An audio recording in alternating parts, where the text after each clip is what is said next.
Here, getting things caught up. I am Vernon, your host, bringing you the happy, bringing you the focus and the positivity we need. Vernon Lee Brown here, representing Happy Males. And we're talking today about being your child's advocate, being your child's being a really great parent, really putting yourself out there and letting your kids know that they have the support that they need. Um, this is coming on the coattails of a very, very, very challenging conversation I had, and I thought, it's important to talk about the reality of things. This came off of a situation that happened with my son not too long ago, probably 24 hours ago. But it's about being a child's advocate. And before I even get to that, let's talk about this. This broadcast is about literally looking at how you can be your child advocate and why it's important. I'm going to try to make this as succinct as possible. Whenever you're being your child's advocate, your own advocate, it is important for you to understand that it is going to take a certain level of bravery to have some tough conversations. When you recognize there's something that has taken place that isn't in alignment with how you are, and let me just speak it in plain English, when sugar, honey, iced tea don't look right and you know that's not how you roll and you feel a way, it takes bravery to approach that person or approach that circumstance or approach that situation. It takes a level of bravery. So that's the first thing. You have to be brave here. And now I know I talked to lots of parents and lots of soon-to-be parents over the years. One thing that has been very consistent is having those uncomfortable conversations. And I want to kind of give people a structure to doing this. Uncomfortable conversations are literally what they are. They are uncomfortable.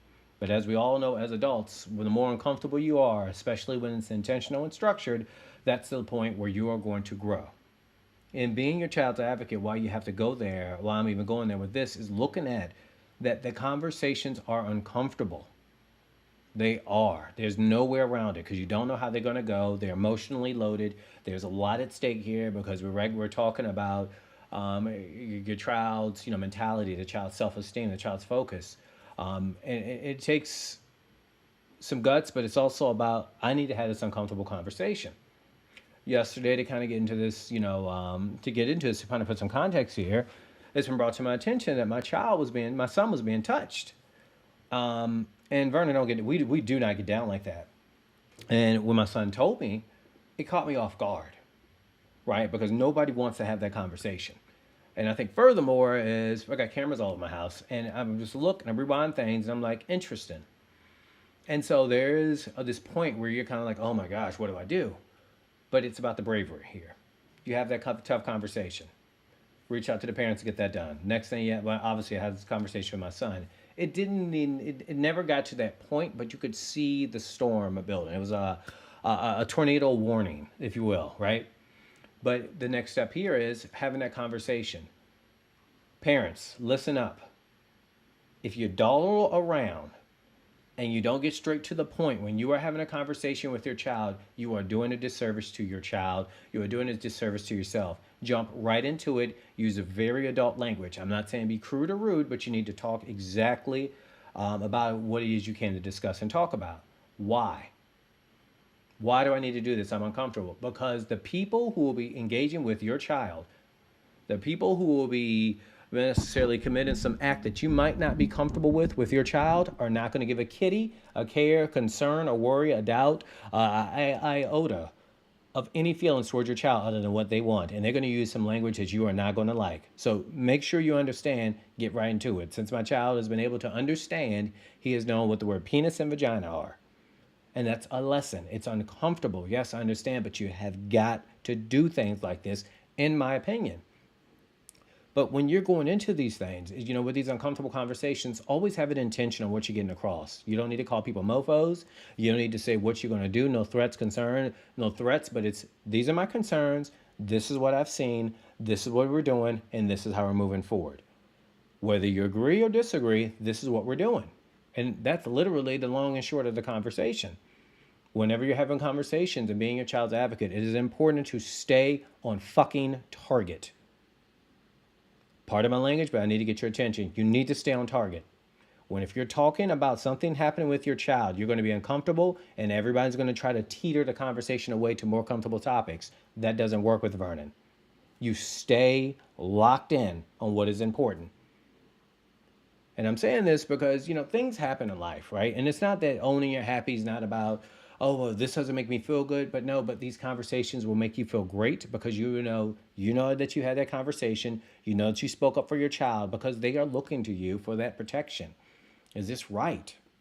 Does this sit well with me? I'm not quite sure how to feel. They are learning their barometer, their compass through you and your actions, whether you do it or don't. So remember that. But make sure you stay on target. It's uncomfortable. But I'm telling you this, the look in my son's eyes when he wasn't quite sure what was going on and he was there. So I was being respectful. I was being, focused. But I'm just telling people, it's the look on his face was, wow, my dad really has my back. And it's more than, oh, let me see your knee. But it was about putting language to him. Things never got nasty with this conversation. Didn't need to be. Because again, I'm intentional. I'm brave, and I'm making sure that I am showing a level of, discernment as a parent. I mean, things can get nasty, but they don't ever need to be, in my opinion, respectfully. But it's important if, in taking this, just away from my child, but for someone's child or for themselves, the conversations that you need to be had are not going to be fun all the time, but they will give you so much freedom. People will learn what you won't allow. People will learn what you will allow.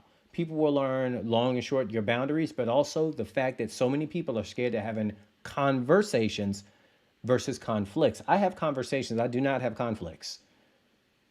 And that's the big difference of what I'm talking about. That's where the bravery kicks in. The bravery is not only in having a conversation. The bravery is recognizing I'm going to stay on task, that we're going to talk about this like adults, whether we're not adults or not. This is going to be a sophisticated conversation.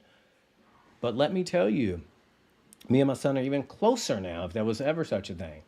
We talked about things after it happened, but I am damn happy that he knows, I know, and the universe knows, and other parties involved know what will and won't happen. I'm not vilifying anybody. I'm not talking trash about anybody, but it is important for you to recognize having tough conversations is a part of being an adult. Having a conversation where you're being a child's advocate is a part of being a parent. We've had the drug conversation, and he is 7 years old, and we've had the drug conversation. It wasn't expected, let me tell you.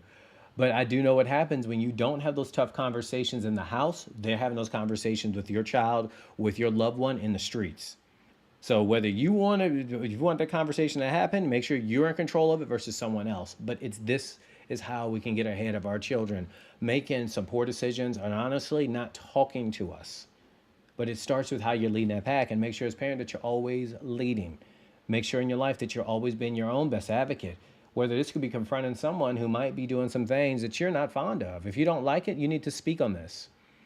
I'm not saying that you need to rage, but I'm saying moving like a higher minded person with intentions and bravery and with understanding that this is not going to happen again.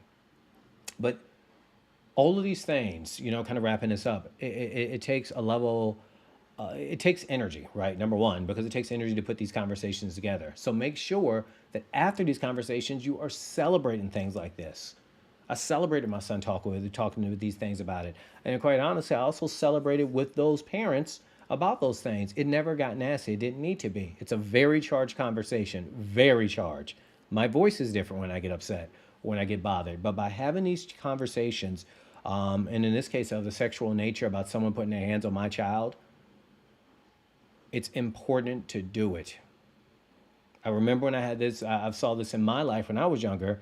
My mother had a conversation with a parent, and that left a strong imprint on me. Like, wow, this is important. I didn't recognize it in my infantile mind, but as an adult, speak on behalf of your children. Spend time with them, and don't be afraid to be uncomfortable because you don't want your children running away from stuff like this. It's all right to talk. These things happen. It's not their fault.